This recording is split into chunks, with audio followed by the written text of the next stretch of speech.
నమస్కారం శ్రీధర్ సార్. నమస్తే అండి. గవర్నమెంట్ జాబ్‌కి జనరల్‌గా ఎన్ని అటెంప్ట్స్ చేయాల్సినటువంటి అవసరం ఉంటుందంటారు? అంటే ఎన్ని సార్లు ట్రై చేస్తే బావుంటుంది? దానికేమన్నా లిమిట్ అట్లా ఏమైనా ఉంటుందా? ఎలా ప్రాసెస్ అసలు? యాక్చువల్‌గానండి, ఏ జాబ్ కావాలన్నా, రైల్వే ఎగ్జామ్ కావాలన్నా, ఎస్ఎస్సి కావాలన్నా, బ్యాంక్ ఎగ్జామ్ అయినా సరే, ఫస్ట్ ప్రిపరేషన్ అంటే సబ్జెక్ట్ ప్రిపరేషన్ అండి. దాంట్లో ఎన్ని సబ్జెక్టులు ఉన్నాయి, ఆ సబ్జెక్టుల్లో ఏమేమి చాప్టర్లు ఉన్నాయి, ఇవన్నీ తెలుసుకొని ఆ సబ్జెక్ట్ మొత్తం ప్రిపేర్ అవటానికి బ్యాంక్ ఎగ్జామ్స్ అయితే ఒక 4 months పడుతుందండి. రైల్వే ఎస్ఎస్సీలు అయితే జనరల్ స్టడీస్ కూడా ఉంటాయి కాబట్టి ఒక 6 months టైం పడుతుందండి. ఇది మినిమం టైం ప్రిపరేషన్కి, అంటే సబ్జెక్ట్ తెలుసుకోవటానికి. ఈ సబ్జెక్ట్ మన ప్రిపరేషన్ ఒక 80% ఆ రేంజ్లోకి వచ్చిన తర్వాత మనం ఏ ఎగ్జామ్ అయితే రాద్దాం అనుకుంటున్నామో దాన్ని టార్గెట్గా పెట్టుకొని దాని గురించి కొంత స్టడీ చేసి, అంటే స్టడీ చేయటం అంటే for example SBI clerk exam వస్తుంది నెక్స్ట్ అని తెలిసింది అనుకోండి, దానికి కట్ ఆఫ్ మార్కులు ఎట్లా ఉన్నాయి అంటే గోల్లెస్గా కాకుండా ప్రతి సబ్జెక్ట్కి ఇదిగో ఈ సబ్జెక్ట్లో నేను అప్లై చేద్దాం అనుకుంటున్న స్టేట్లో ఇంత కట్ ఆఫ్ మార్క్ ఉంది అంటే nobody is looking at cut offs అండి. ప్రిపేర్ అయ్యే టైంలోనే కట్ ఆఫ్ మార్కులు దృష్టిలో పెట్టుకొని ప్రిపేర్ అవ్వాలి. ఇదిగో ఇన్ని ఉన్నాయి, ఎగ్జామ్ రాస్తే నాకు ఎన్ని వచ్చినాయి, ఎన్ని తగ్గినాయి, ఏ చాప్టర్లో బిట్టు తప్పు అవుతుంది, ఇలా కరెక్షన్ చేసుకోవటానికి ఒక 3 months పడుతుందండి. కరెక్ట్గా 7 to 9 months స్పాన్లో ఉద్యోగం కొట్టేసుకొని వెళ్ళిపోయేవాళ్ళు మన దగ్గర ఎవ్రీ ఇయర్ వస్తున్నటువంటి 4,000 జాబ్స్లో 15% ఉంటున్నారండి. 15% అంటే రౌండ్ అబౌట్ 600 to 700 ఉంటున్నారండి. నేను ఈ సంవత్సరం మీ ద్వారా స్టాటిస్టిక్స్ కూడా మొత్తం రిలీజ్ చేద్దాం అనుకుంటున్నా. అంటే ఒక్క సంవత్సరంలో ఉద్యోగం నాకు వచ్చిన 4,000 ఉద్యోగాల్లో నుంచి ఒక సంవత్సరంలో ఎంతమందికి ఉద్యోగాలు వచ్చినాయి, 2 సంవత్సరాలకి ఎంతమంది వచ్చినాయి, 3 years ప్రిపేర్ అయినడికి ఎంత వచ్చినాయి, స్టాటిస్టిక్స్తో సహా చూపించాలనుకుంటున్నానండి. కారణం ఏంటంటే పిల్లలు పిచ్చి గీతలు గీసుకుంటున్నారండి బ్రెయిన్లో. కాంపిటేటివ్ ఎగ్జామ్ అంటే 2-3 ఏళ్ళు చదువుకోవాలంట, అవసరం లేదండి. మీరు యాక్చువల్గా మొన్న వచ్చిన IBPS PO చూస్తే చిన్న పిల్లలండి, 21 సంవత్సరాలు బీటెక్ 25 పాస్ అవుట్స్ అండి. అంటే 25 మేలో పాస్ అవుట్ అయ్యి బయటకు వచ్చిన పిల్లలు 40-50 members ఉన్నారండి IBPS PO. ఒక్కసారి ఫీల్ అయితే ప్రతి పిల్లోడు ఏం ఫీల్ అవ్వాలి, 21 సంవత్సరాల ఏజ్లో ₹1,00,000 జీతం, రౌండ్ అబౌట్ lakh, కొంచెం తక్కువ వస్తుంది. అంటే మరి lakh అని ఎందుకు అంటున్నారండి అంటారేమో. 5 అంకెల నెంబర్ కన్నా 6 అంకెల నెంబర్ ఇంట్రెస్టింగ్గా ఉంటుందండి. 99,999 కన్నా 1,00,000 అనేది అట్రాక్టివ్గా కనపడుతుందండి.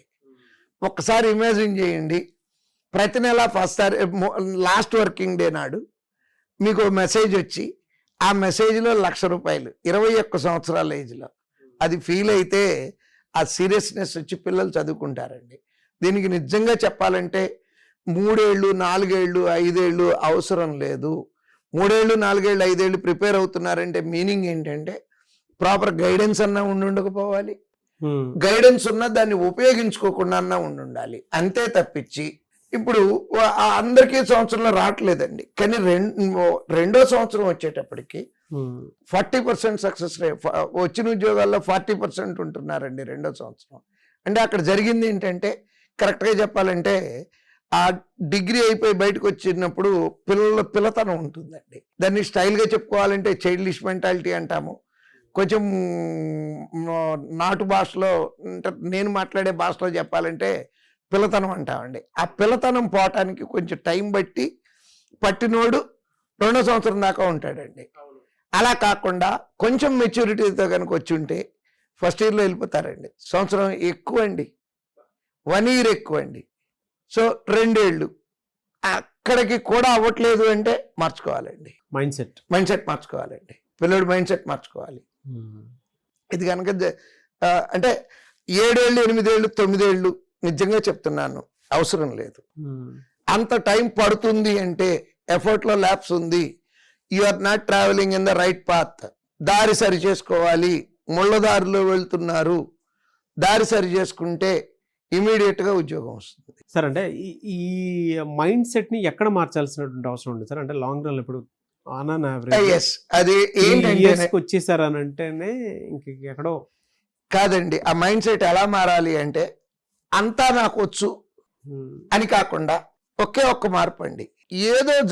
ఏదో తప్పు చేయకపోతే నాకు ఉద్యోగం రావట్లేదు, నేను ఎక్కడో తప్పు చేస్తున్నాను అని ఒక్క పాయింట్కి కన్విన్స్ అయ్యి ఆ తప్పు ఏంటో కరెక్ట్గా వాళ్ళు మార్క్ లిస్టులన్నీ దగ్గర పెట్టుకుంటే వాళ్ళకే కనపడతాయండి. పిల్లలు అసలు మార్క్ లిస్ట్ ఇంకా చూడలేదండి. ఎగ్జామ్ ఫెయిల్ రాలేదు, ఉద్యోగం రాలేదు, కూర్చొని దాని ముందు కూర్చొని మార్క్ లిస్ట్ని అనలైజ్ చేసుకోవాలండి.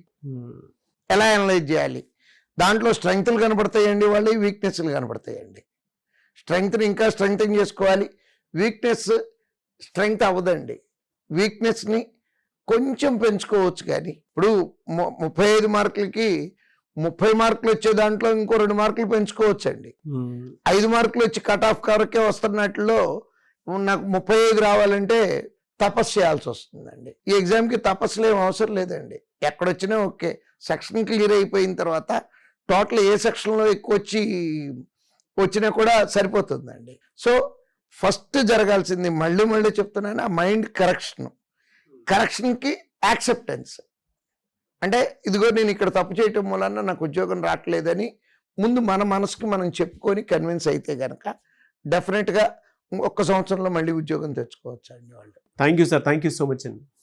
Thank you. చూసారు కదండి వీడియో. ఈ వీడియోపై మీ అభిప్రాయం కమెంట్ బాక్స్లో పోస్ట్ చేయండి. ముఖ్యంగా మీరు కనుక శ్రీధర్ సార్ దగ్గర నుంచి మీకుండేటువంటి డౌట్స్ ఏవైతే ఉన్నాయో వాటిని అన్నింటినీ వీడియో రూపంలో కనుక మీరు చూడాలి అనుకున్నటువంటి వాళ్ళు, అంటే ఈ సిరీస్లో భాగంగానే చూడాలి అనుకున్నటువంటి వాళ్ళు కింద కామెంట్ బాక్స్లో మీ ఒపీనియన్ ఏదున్నా సరే షేర్ చేయండి.